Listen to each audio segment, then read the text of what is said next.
I walked into our living room and found my husband with our son's fiancée just hours before their wedding. I was ready to confront him, but a shadow in the hallway froze me. It was my son Garrett, his face empty, his voice cold, and Mom, I know. And it's even worse than you think. You know, it's funny how a single day can utterly obliterate everything you thought you knew. One minute, you're planning your son's perfect wedding, a dream you've poured your whole life into, and the next, you're watching your entire family burn to the ground, your husband holding the match. Can you even imagine that kind of betrayal? It was the morning of my son Garrett's wedding, 5 o'clock, and I was already wide awake. Nerves, I told myself, just wedding jitters. I sat here in my home office, staring at spreadsheets, but the numbers were a blur.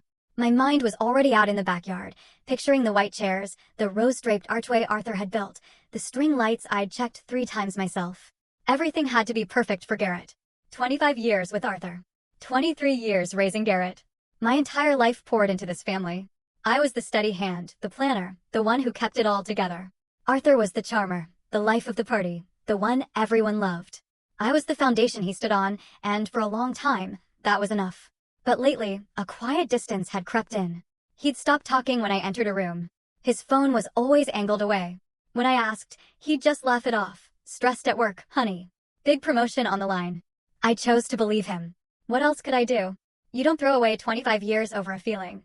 Then Garrett walked in, still in his pajamas, coffee mug in hand. He looked exhausted. Mom, you've been up for hours, he said, his voice quiet. The wedding isn't until 4.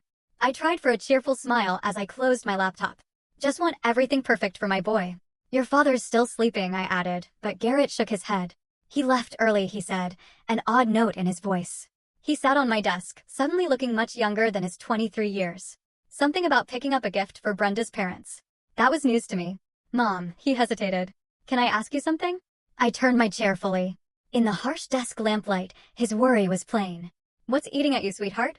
He took a deep breath. Do you think Brenda really loves me? That question hit me like a physical punch.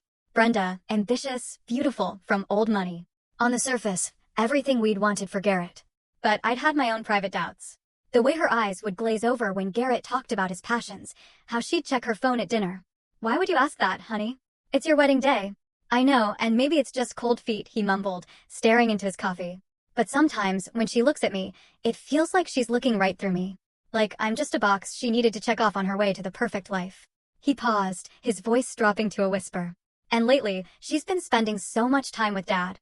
They're always talking about finances, investments. She says he's mentoring her. I wanted to tell him about the things I'd noticed, too. How Arthur's eyes followed Brenda. How he always found excuses to help her, knew exactly how she liked her coffee without ever asking. But instead, I just squeezed his hand. Wedding jitters are normal, honey. Marriage is the biggest step you'll ever take. It's not just jitters, Mom, he said, his voice cracking. He finally looked at me, his eyes filled with a pain that terrified me. I think she's in love with someone else. My blood turned to ice. What makes you say that? Little things, he whispered. The way she lights up when Dad calls. How she always asks about him first when she comes over. Yesterday, I saw them in the garden, just talking. And the way he looked at her, it wasn't how a father-in-law should look at his son's fiancée. A hot flash crawled up my neck. I forced my voice to stay steady. Garrett, that's a very serious accusation. I know, he said, his shoulders slumping. And I hope I'm wrong. God, I hope I'm wrong. Before I could answer, the door swung open. Arthur. Dressed immaculately. There are my 2 favorite people, he boomed, but his smile didn't quite reach his eyes. He seemed surprised to see Garrett. Big day, son. You should be getting ready. He turned to me. And you, Lorraine, you're going to exhaust yourself. Brenda just called.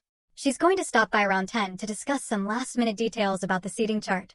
Garrett's expression tightened. What details? Oh, you know, just making sure her parents aren't sitting next to your Uncle Robert after the political argument last Christmas, Arthur said, waving a breezy hand. You know how particular her family is. We should probably discuss it privately. Politics and all that. Of course, Garrett said, his voice flat. Can't have the wrong people sitting together. The tension was thick enough to cut. I watched my husband and my son, and deep in my gut, I knew Garrett wasn't wrong. Something was terribly, horribly wrong. After they left, a cold dread settled over me. I was supposed to have a final call with the caterer at 10:30. I picked up the phone, my hand trembling, and rescheduled, claiming a family emergency. It was a lie. I'd cleared my entire morning. I couldn't shake Garrett's words, or Arthur's fake cheerfulness. Something was happening in my house today. And for the first time in 25 years, I intended to find out what. I spent the next 2 hours pretending. I tidied the already spotless kitchen. Rearranged floral centerpieces. Every sound made me jump, every car made my heart hammer. I felt like an actor, going through the motions of being the happy mother of the groom, while my insides churned with anxiety. At exactly 10, a sleek white BMW pulled into the driveway. Brenda's car. I watched from the kitchen window.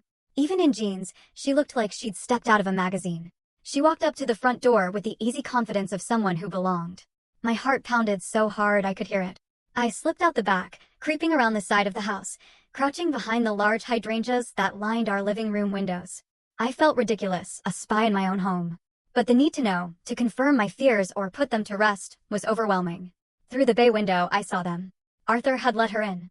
They were standing by the fireplace, where we took family photos every Christmas. He was handing her a drink. I couldn't hear their words, but their body language screamed. They were standing close. Too close. His hand rested on the small of her back. It was a casual gesture, easily explained away, but it lingered there just a second too long. My hands clenched, nails digging into my palms. 25 years. We had built a life in this house. Read bedtime stories on that couch. Hosted countless holidays in that room. And now my husband was caressing another woman, our son's fiancée, on our son's wedding day. I was about to stand up, storm inside, confront them. I didn't care about the scene, the wedding. All I cared about was the searing betrayal. But then I saw a shadow in the upstairs hallway, a reflection in the glass. Garrett. He was standing at the top of the stairs, hidden, watching them too. The sight of him, so still and broken, stopped me cold. This wasn't just my pain. It was his. Downstairs, things escalated. Brenda's hand was now on Arthur's chest. She leaned into him, head tilted back, a smile playing on her lips. She said something, and he laughed. A sound I hadn't heard from him in years.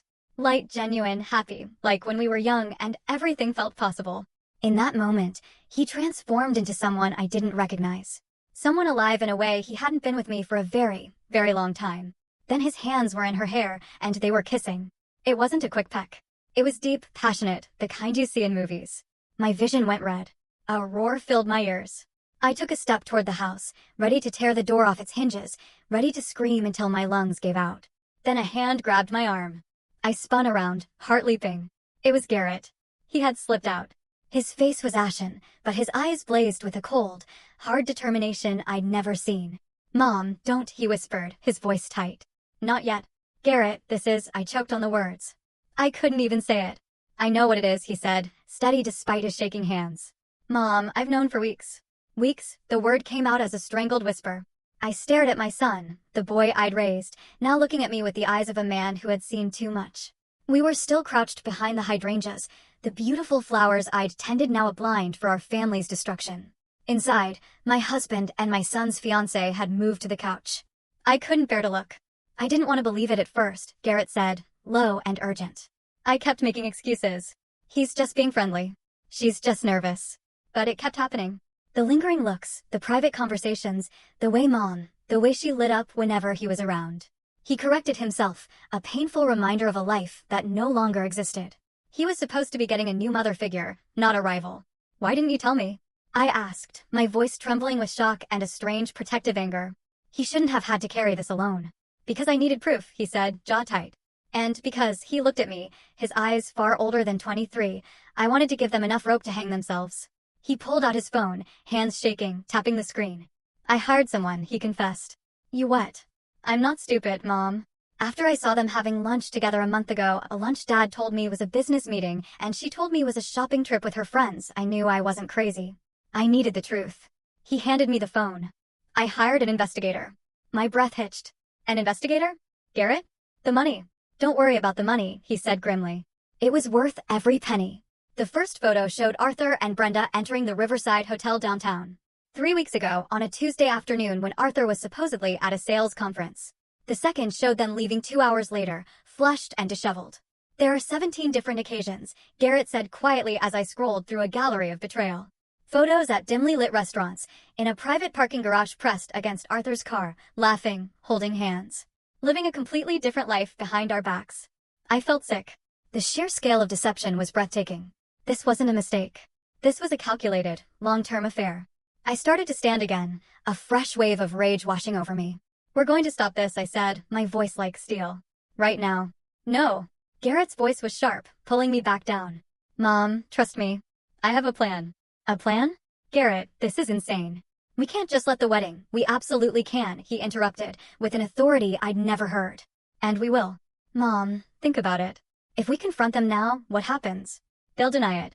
They'll twist it. Dad will say you're hysterical, that you're misinterpreting things. Brenda will cry and play the victim. They'll turn it all around on us. He was right. I could already hear Arthur's smooth, placating voice. Lorraine, you're overreacting. She's a nervous young woman, and I was just offering her some fatherly advice. So, what are you suggesting? I whispered, my anger giving way to a cold, terrifying clarity. Garrett's smile was a chilling, unfamiliar thing. Public humiliation, he said, the words hanging in the air. Complete and total destruction of their reputations. Legal consequences. We don't just end this, Mom. We make sure they can never, ever do this to anyone again. I stared at my son. When had he become so calculating, so ruthless? Then I looked back through the window. I saw my husband, the man I'd loved and trusted for a quarter century, begin to unbutton Brenda's blouse on the couch where we had built our family. And in that moment, I knew. The woman I used to be, the forgiving, understanding wife, was gone. She had died right there in the dirt behind the flowers she had so carefully planted. Tell me the plan, I said. That evening was one of the strangest of my life. Arthur came home acting like nothing had happened, asking about the caterer, talking about his speech, how proud he was of Garrett. The hypocrisy was so thick I could barely breathe. I just nodded and smiled, a hollow shell, screaming inside. After Arthur went to bed, Garrett and I met in my office. The door locked, blinds drawn. It felt like a war room. And in many ways, it was. Spread across my desk were the beginnings of an evidence file that would make a prosecutor weep with joy. Talk to me about this investigator, I said, studying a surveillance photo that made my stomach churn. Her name is Beverly, Garrett said. Beverly Reed. The name hit me like a splash of cold water. Beverly, my sister Beverly. Garrett nodded. I didn't know who else to call. I knew she was a cop for 20 years before she retired and started her own PI business. I knew she was smart, and I knew she would be discreet. He looked a little sheepish. I also knew she never really liked Dad. I let out a short, sharp laugh that sounded more like a sob. My younger sister Beverly. We were close, but I hadn't told her about the growing distance with Arthur. I'd been too proud, too ashamed. I called her. Beverly picked up on the second ring. Lorraine, it's past midnight. Is everything okay? No, Bev. Nothing is okay. And then the dam broke. I told her everything, what Garrett suspected, what we'd seen that morning, the photos. I cried, ugly, gasping sobs for the first time all day. She listened patiently, her voice calm and steady. No shock, no surprise, just a grim acceptance. I'm not surprised, Lori, she said softly when I finished. I've seen the way he looks at that girl. I was hoping I was wrong.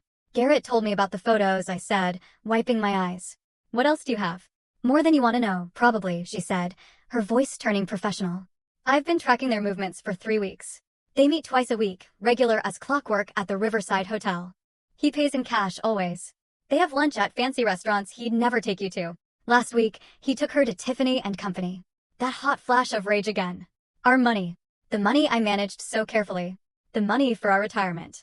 And he was blowing it on her. And Lori, Beverly's voice was gentle. There's more. Something bigger.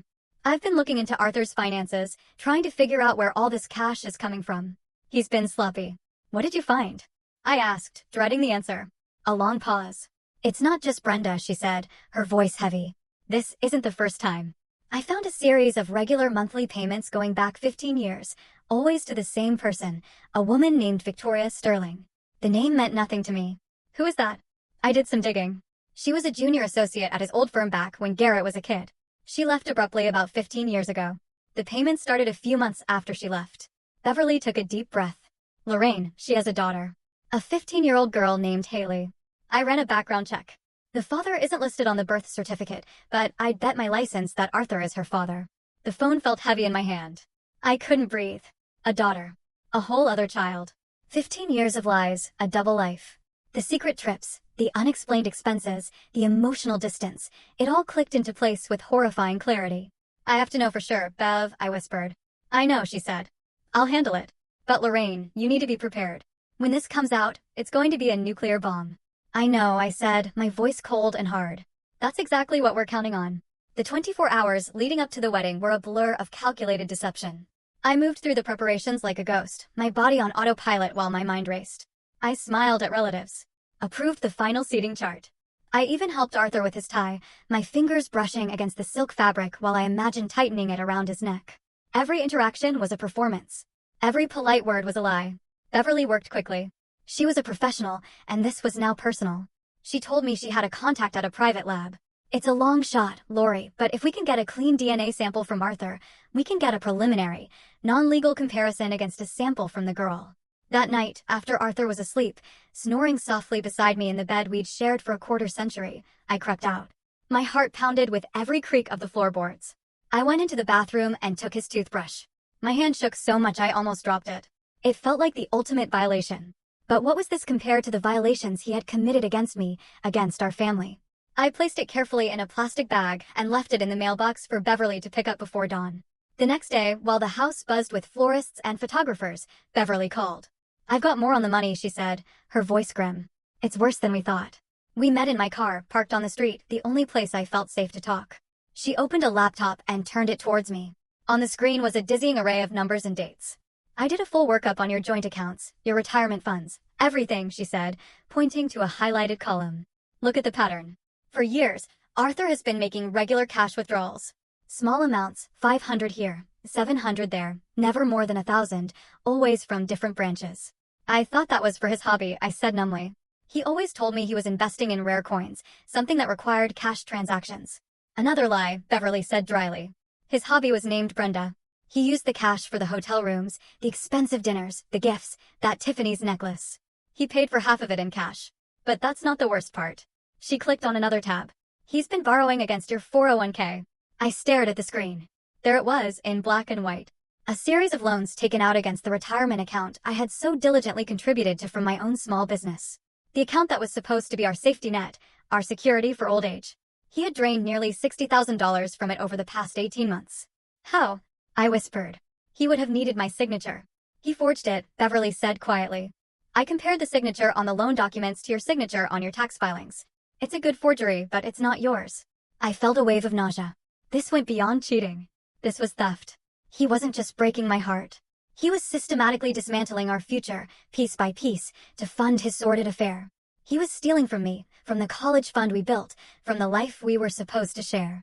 He was gambling with my entire future. "And Brenda?" I asked, my voice barely audible.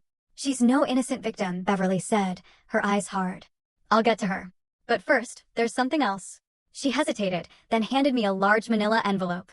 The preliminary DNA results came back this morning. My hands began to shake as I opened it. I scanned the page, the scientific jargon blurring until I found the conclusion at the bottom. Probability of paternity 99.999%. I stared at the words until they burned into my memory.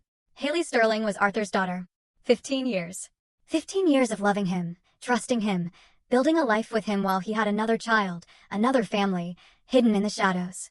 I leaned my head against the steering wheel, the leather cool against my hot forehead. I didn't cry. I was beyond tears. A strange, terrifying calm settled over me. The grief was still there, a massive gaping wound, but now it was accompanied by something else, a cold, hard resolve. He wasn't just going to lose his wife. He was going to lose everything. Sitting in the car with my sister, the flimsy piece of paper in my hand felt heavier than a tombstone. It was the death certificate for my marriage, for the life I thought I had. A 15-year-old daughter. The words echoed in the silent car. "How? How did you find her?" I finally managed to ask, my voice sounding distant and strange. Beverly's expression was a mixture of pity and professional resolve. "It started with the payments. Once I had Victoria Sterling's name, it wasn't hard to track her down. She lives just 2 towns over, Lori. 20 miles from here. 20 miles. For 15 years, he had been living a secret life, just a short drive away. How many times had he told me he was working late? How many business dinners? How many weekend golf trips?" My mind reeled, scrolling back through years of excuses and lies, each one now taking on a sinister new meaning. "I went by the house yesterday morning," Beverly continued, her voice soft. "Posed as a market researcher. Victoria answered the door, and behind her I saw the girl, Haley. Lori, she looks just like him. Same eyes, same smile. It's unmistakable. I pictured it, a teenage girl, an innocent in all of this, who looked like my husband. A sister my son never knew he had. The thought was so surreal, so monstrous, that I couldn't fully process it. My family wasn't just broken, it was a fraud. A carefully constructed lie that I had unknowingly helped maintain for more than half my life. Does Victoria know about me, about Garrett?" I asked. "I can't say for sure," Beverly admitted. "But from the way she lives, nice house in a good school district, but no flashy career, It's clear Arthur is her primary source of financial support. She has every reason to keep things quiet. He wasn't just paying child support, Lori. He was funding her entire life with my money. With our money, the money from my accounting business, from our joint savings, the money he had stolen from our retirement. The betrayal was so deep, so multi-layered, it felt like I was drowning. It was a systematic plundering of my life's work, my trust, and my future. I handed the DNA report back to Beverly. Put it with the rest of the evidence, I said, my voice devoid of emotion. I was numb. The shock was so profound, it had short-circuited my ability to feel anything but a cold, heavy emptiness. I thought about this girl, Haley. What kind of man tells his daughter that he can't acknowledge her? What kind of man raises one child in the light while keeping another hidden in the dark? The cruelty of it, not just to me and Garrett, but to this innocent girl, was staggering. What about Brenda? I asked, needing to shift my focus, to latch onto a target for the rage that was beginning to thaw the ice in my veins. You said there was more about her. Beverly nodded, her expression hardening. Right, Brenda. Let's talk about the fiancé. She turned the laptop back towards me and opened a new file. She's not just sleeping with your husband. She's been embezzling from her law firm. The words took a moment to register. What? She's a junior partner at a small, but prestigious firm downtown, Beverly explained, pulling up documents that looked like internal financial reports. She's been padding expense reports, creating fake invoices for non-existent consultants, and funneling the money into a private bank account. It's not huge amounts at a time, but it's consistent. Over the past year, she's stolen over $200,000. My jaw dropped. $200,000? And I can trace some of that money directly back to gifts for Arthur, Beverly said, showing me a wire transfer, followed by a credit card statement showing a purchase of a $1,000 watch. She was stealing from her partners to buy gifts for her lover, who was stealing from his wife to buy gifts for her. It's the most disgustingly perfect circle of deceit I've ever seen. So Brenda wasn't just a homewrecker. She was a criminal, a thief, and she was about to marry my son, to bring her corruption and her lies into the heart of what was left of my family. The numbness in my chest was gone, replaced by a white-hot fury. This wasn't just about a broken heart anymore. This was about protecting my son. This was about justice. This was about making sure these two people faced the consequences for every single lie, every single dollar, every single broken promise. Okay, I said, looking my sister in the eye. The plan for the wedding. Let's go over it one more time. I want it to be perfect. The knowledge of Brenda's embezzlement added a dark, criminal layer to the already staggering betrayal. It shifted everything. This was no longer just a messy, heartbreaking domestic drama. It was a conspiracy of fraud and theft perpetrated by the two people who should have been closest to us. How did you get all this? I asked Beverly, gesturing towards the damning financial documents on her laptop. We were still in my car, the air thick with the scent of conspiracy and stale coffee. Brenda's not as smart as she thinks she is, Beverly said with grim satisfaction. She got sloppy. And I have friends in law enforcement who are willing to pull a few strings when they heard the story. A friend of mine in the fraud division took one look at these patterns and knew exactly what he was seeing. She pointed to the screen. She was moving the money through a shell corporation she set up under her mother's maiden name. It was amateur hour. I thought about Brenda's parents, the Holloways. Pillars of the community. Her father a respected judge, her mother on 3 charity boards. They moved in circles where reputation was everything. They believed their daughter was a brilliant rising star marrying into a good, stable family. They had no idea their golden child was a thief, and that the stable family she was marrying into was a house of cards built on lies. The public humiliation was going to destroy them too. For a fleeting moment, I felt a pang of pity for them. They were innocent collateral damage. But that feeling was quickly extinguished by the fire of my own betrayal. So Arthur is stealing our retirement money to buy gifts for his mistress, I summarized, the words tasting like poison, and Brenda is stealing from her company to buy gifts for my husband, her lover, who is also her future father-in-law. I shook my head in disbelief. You can't make this stuff up. It gets better, Beverly said, a wry twist to her lips. Some of the money Arthur took from your 401k? He invested it in a Casmos real estate deal that Brenda recommended. Let me guess, I said, my voice dripping with sarcasm. The deal was a bust. The deal never existed, Beverly confirmed. The money went straight into that secret account of hers. She was stealing from him, too. He was so blinded by his own ego and infatuation that he never even saw it. I had to laugh. It was a bitter, joyless sound. My brilliant, charming husband, the man who always thought he was the smartest person in the room, was being played for a fool by a 20-something embezzler. It was almost poetic. We spent another hour going over the evidence.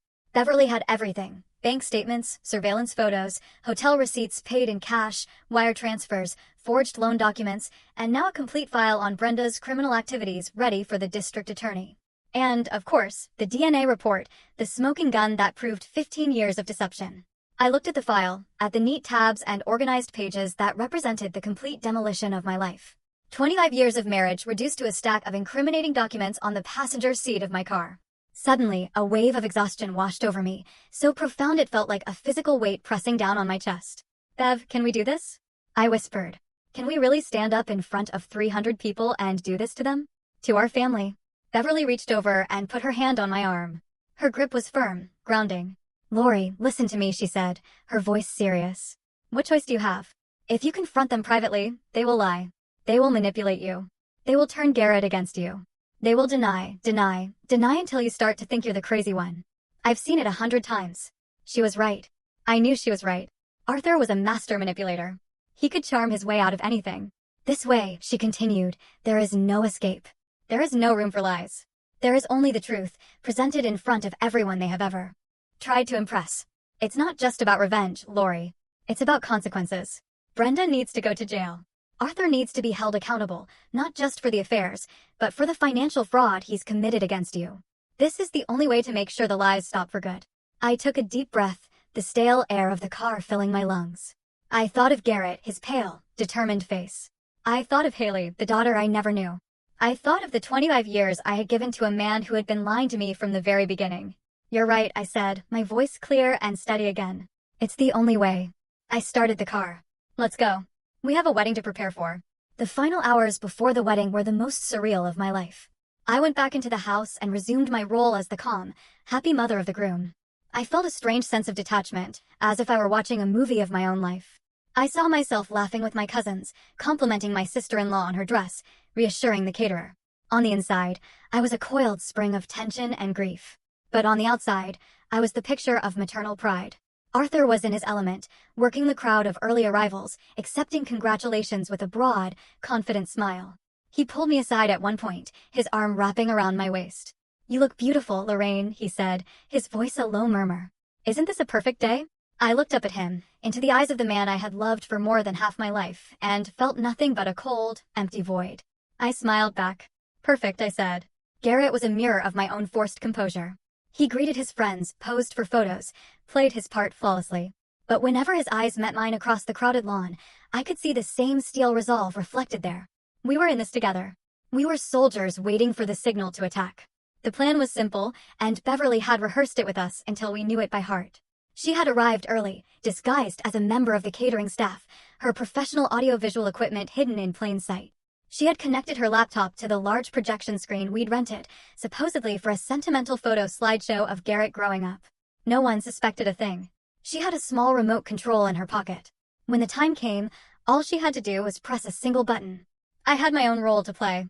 I had prepared the divorce papers with my lawyer a week ago, a fact I had kept secret even from Garrett. They were signed and notarized, sitting in a sealed envelope in my purse. I also had a USB drive containing copies of every piece of evidence Beverly had gathered.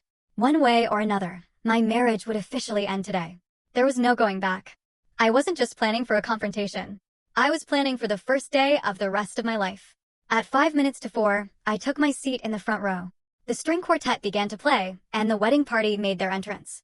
Arthur sat beside me, squeezing my hand with what looked like genuine affection. I felt a tremor of revulsion but forced myself not to pull away. Brenda appeared at the end of the aisle, a vision in white lace. She looked radiant, beautiful, and utterly fraudulent. She beamed at the crowd, then her eyes found Arthur in the front row. For a split second, a look passed between them. A look of shared secrets, of triumphant conspiracy. They thought they had won. They thought they were just minutes away from cementing their perfect, deceitful future. Garrett stood at the altar, his face an unreadable mask. As Brenda joined him, he took her hand, his expression never wavering. He looked out at the crowd, his eyes scanning faces until they landed on me. He gave a single, almost imperceptible nod. It was time. The minister began the ceremony with the usual words about love, commitment, and fidelity. The irony was so thick, it was almost suffocating. I wondered if Arthur and Brenda were even listening, or if they were already planning their next secret rendezvous. The ceremony proceeded. They exchanged vows they didn't mean, promises they had already broken 100 times over. My stomach churned with every lie that fell from their lips. Finally, the minister reached the critical moment. He smiled benevolently at the crowd. If anyone here has any reason why these two should not be joined in holy matrimony, speak now or forever hold your peace. A hush fell over the 300 guests. This was it. My heart hammered against my ribs so hard I thought it might break through. I could feel the eyes of everyone on us. I took a slow, deliberate breath. Then I stood up. The moment I stood, a collective gasp rippled through the guests. The air, which had been filled with the gentle strains of the string quartet and the warm afternoon breeze, suddenly became thick and silent. Every head in the backyard turned towards me. I could feel their confusion, their shock, their curiosity like a physical force. Arthur, sitting beside me, went rigid. "Lorraine, what are you doing?" he hissed, grabbing my arm. "Sit down. You're making a scene." I shook his hand off as if it were a venomous snake. I looked past him, my eyes locking onto Garrett at the altar, his face pale but resolute. He knew this was coming. We had planned this. Then I looked at Brenda, whose radiant smile had frozen into a mask of confused horror. "I'm sorry, everyone," I said, my voice clear and surprisingly steady. It carried across the silent lawn. "I apologize for the interruption, but I believe the minister asked if there was any reason why this marriage should not proceed." I paused, letting the weight of my words sink in. "And I do. I have a reason." A wave of murmurs swept through the crowd. I saw Brenda's father, the judge, starting to rise from his seat, a look of thunderous indignation on his face. "Mrs. Carter, what is the meaning of this?" he boomed. "The meaning, Judge Holloway," I said, turning to face him, "is that your daughter is about to marry my son under false pretenses. And I think you, and everyone else gathered here today, deserves to know the truth." I pulled the small remote control from my purse. My thumb hovered over the single red button. "The truth?" Arthur sputtered, his face turning a blotchy red. "Lorraine, have you lost your mind? You are embarrassing our son." "No, Arthur," I said, turning my gaze back to him, my voice dropping to an icy calm. "You are the one who has embarrassed our son. You and your mistress." With that, I pressed the button. Behind the altar, the large screen that was supposed to be showing a slideshow of Garrett's baby pictures flickered to life. The first image was a crystal-clear surveillance photo of Arthur and Brenda, locked in that passionate kiss in our living room. The one Garrett and I had witnessed just the day before. The crowd erupted. Shrieks, shouts, people standing up to get a better look. I saw Brenda's mother clutch her chest, her face ashen. "But that's not all," I continued, my voice somehow carrying over the chaos. "You see, this wasn't just a one-time mistake. This has been going on for months." The screen changed. A new photo appeared, Arthur and Brenda entering the Riverside Hotel, the timestamp clearly visible. Then another and another. A collage of their secret meetings, their clandestine lunches, their lies laid bare for all to see. Brenda was stammering, trying to deny it, but her voice was lost in the uproar. Arthur was on his feet, shouting, "This is fake. These are photoshopped.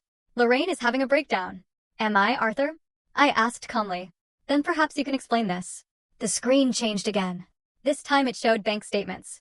My finger, in a close-up photo, pointed to the suspicious cash withdrawals. The forged signatures on the 401k loan documents. The receipt from Tiffany & Company for a $15,000 necklace flashed on the screen, followed by a photo of Brenda wearing that very necklace at her bridal shower. The noise from the crowd began to die down, replaced by a stunned, horrified silence. This was no longer just a cheating scandal. This was something darker. "My husband has been systematically stealing from our family's retirement savings to finance his affair," I announced. "And his fiancée, the woman about to marry my son, has been busy as well." The next slide showed the evidence of Brenda's embezzlement from her law firm, the fake invoices, the wire transfers. I could see her partners in the fourth row, their faces turning from confusion to pure fury. And then I delivered the final, devastating blow. "But the best part," I said, my voice turning to ice, "the real heart of the deception that has defined my marriage, is that my husband's lies didn't start with Brenda." The DNA test results filled the screen. The words "probability of paternity 99.999% displayed in huge, bold letters. Below it was a photo of a pretty, smiling 15-year-old girl. "This is Haley Sterling," I said, my voice shaking with 15 years of repressed pain. "She is Arthur's daughter, a daughter he has kept hidden from me and from his own son for her entire life."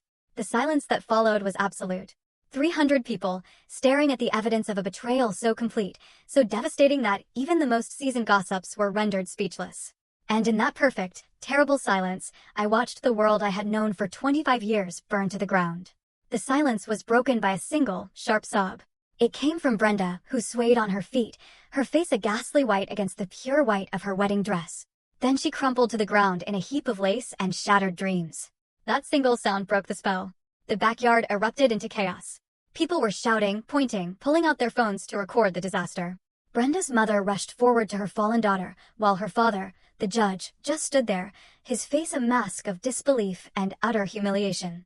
Arthur was frozen for a moment, his face a kaleidoscope of rage, panic, and dawning horror. He looked from the screen to me, to the stunned faces of his friends and colleagues. He was trapped. There were no lies, no smooth words that could get him out of this. His carefully constructed world had been publicly and irrevocably demolished. Then he did the only thing a coward could do. He ran. He bolted, pushing through the stunned crowd, knocking over a rack of champagne glasses as he scrambled towards the parking area.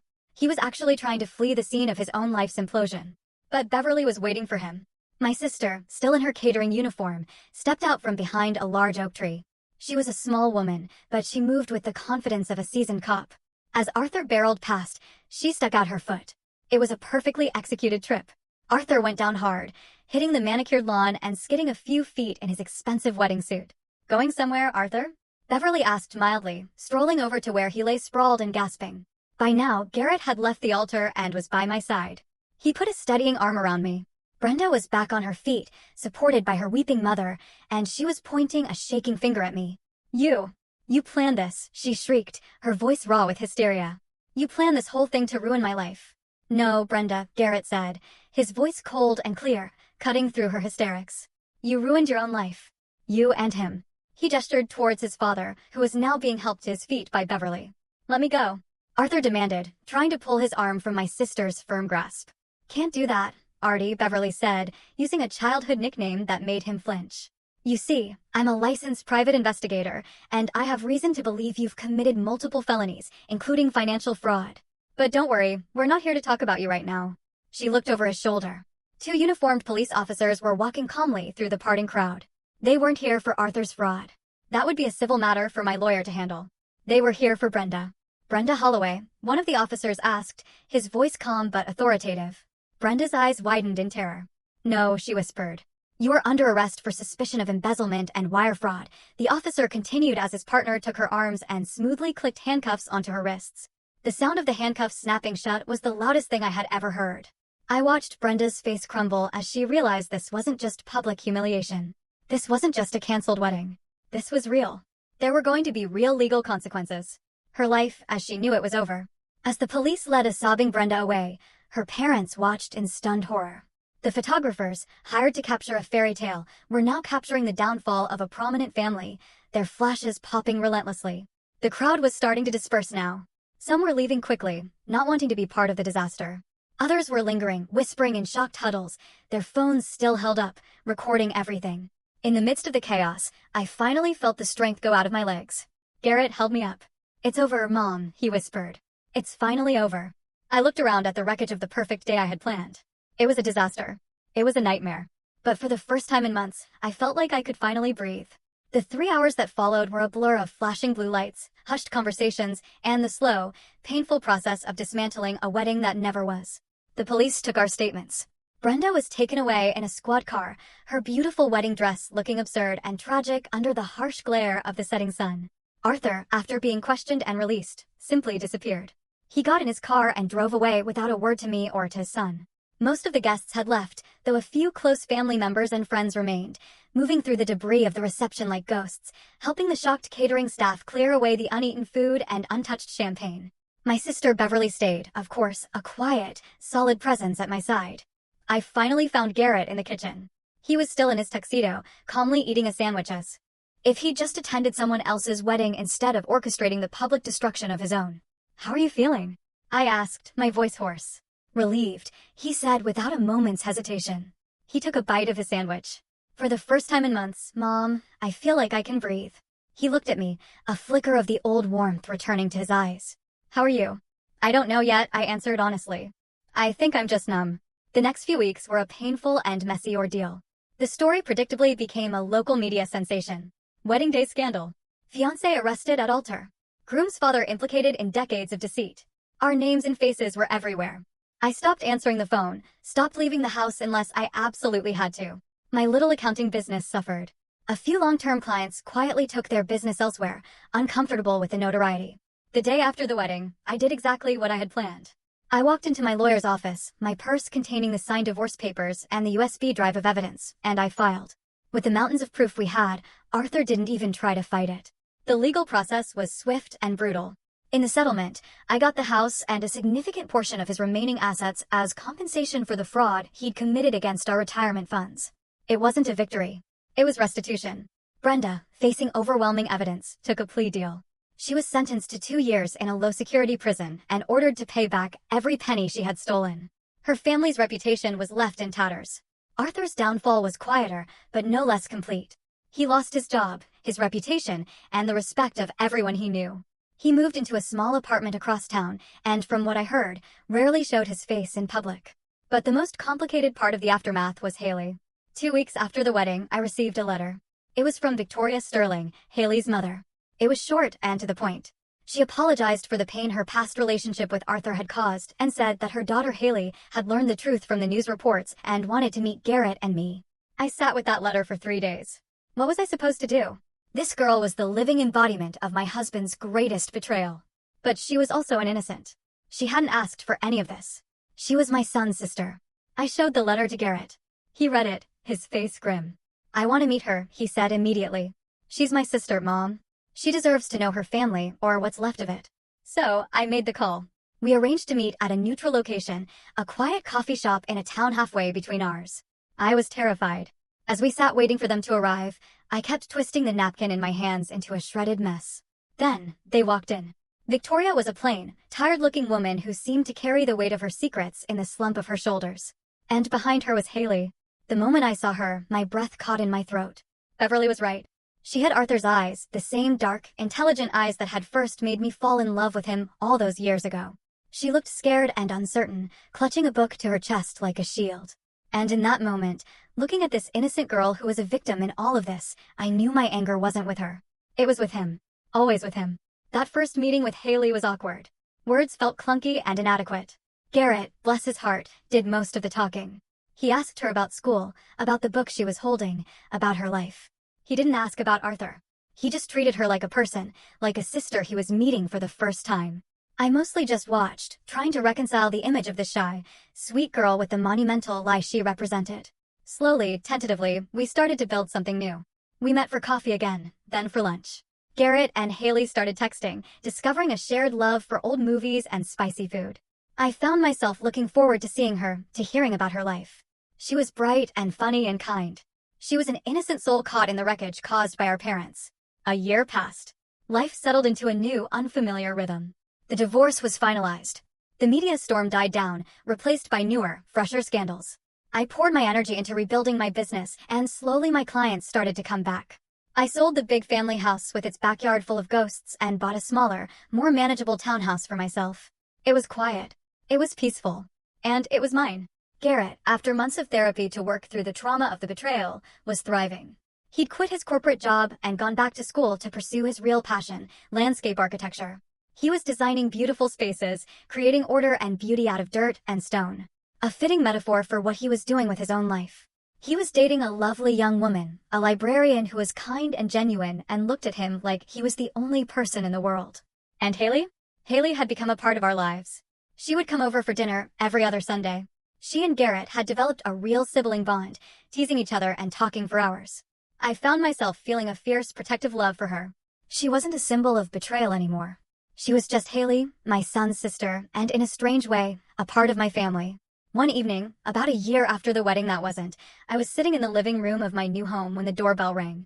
It was Arthur. I hadn't seen him or spoken to him since the day he'd driven away from our ruined reception. He looked diminished, older, grayer, the confident swagger gone, replaced by a deep-seated weariness. He asked if he could come in. I hesitated, then stepped aside. He told me he was in therapy. He said he was trying to understand why he had done the things he had done. He apologized. He said he was sorry for the lies, for the betrayal, for the pain he had caused me, Garrett, and Haley. I listened, and I knew he meant it. But an apology couldn't erase 25 years of deception. "I forgive you, Arthur," I said. And I was surprised to find that I meant it. Not for you, but for me. I can't carry that anger around anymore. It's too heavy. I looked him in the eye. But I will never trust you again. And we can never go back. He nodded, a flicker of tears in his eyes. "I know," he whispered. And then he left. That night, as I was getting ready for bed, I found myself thinking about the woman I was a year ago, crouched in the dirt behind the hydrangeas. She was so broken, so lost. I wished I could go back and tell her that it would be okay. That the pain was not the end of the story. The family I had thought I had was a lie. It shattered into a million pieces on that sunny afternoon. But what we built in its place, Garrett, Haley, and me, was smaller, quieter, and imperfect. But it was honest. It was built not on comfortable lies, but on a difficult, painful, and ultimate tell. Why liberating truth? We had lost everything. But in doing so, we had found something real. And for the first time in a very long time, that felt like enough. So, if you've ever faced a betrayal that shattered your world, or if you've had to make an impossible choice to protect the people you love, I really want to know, what would you have done in my shoes that day? ***, tell me your thoughts in the comments below. I'm genuinely curious.